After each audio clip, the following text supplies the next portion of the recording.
Breaking news ఇస్తున్నాం. సంగారెడ్డి జిల్లాలో తీవ్ర విషాదం నెలకొంది. పోలియో చుక్కలు వేసిన తర్వాత 20 నిమిషాలకే 3 నెలల ఓ చిన్నారి మరణించారు. నిన్నటి నుంచి పోలియో చుక్కలు వేయడం మొదలుపెట్టారు. సుమారుగా వారం రోజుల పాటుగా ఈ డ్రైవ్ కొనసాగుతూ ఉంటుంది.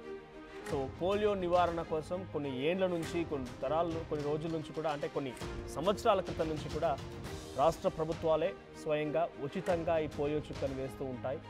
అయితే నిన్న ఈ ఏడాదికి సంబంధించి పోలియో చుక్కలకు సంబంధించినటువంటి ఆ డ్రైవ్ మొదలైంది. సో నిన్న సంగారెడ్డి జిల్లా కంక్టి మండలం భీమ్రాలో ఓ చిన్నారికి పోలియో చుక్కలు వేశారు.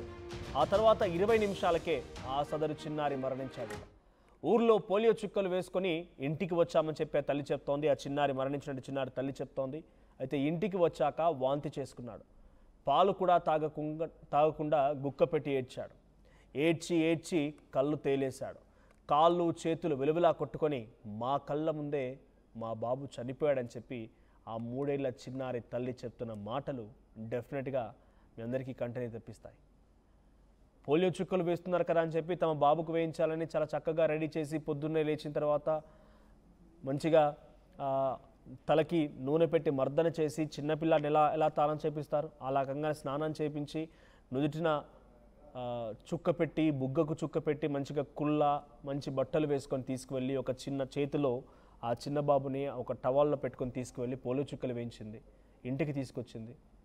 20 నిమిషాల్లోనే ఆ బాబు తన కళ్ళ ముందుటే విలవిలా కొట్టుకొని గుక్క పెట్టి ఏడ్చి కళ్ళు తేలేసి మరణించడాన్ని ఆ కళ్ళ ముందే చూసినటువంటి తల్లి ఎంత రోధిస్తూ ఉంటున్నారని చేసుకోండి. కానీ సహజంగా జరిగేటువంటి ఈ పోలియో చుక్కలు వేయడం అనేది సహజంగా జరిగే డ్రైవ్ అది.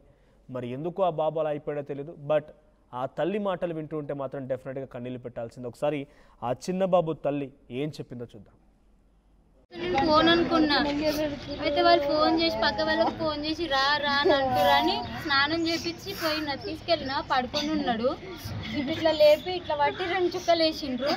ఇంటికి రాగానే వాంతి చేసుకొని చేసింది. అయితే ఆపలేసారు. ఇక అంతేగా వీడికి కంటికి వచ్చేసరికి ఏం లేదని అన్నారు.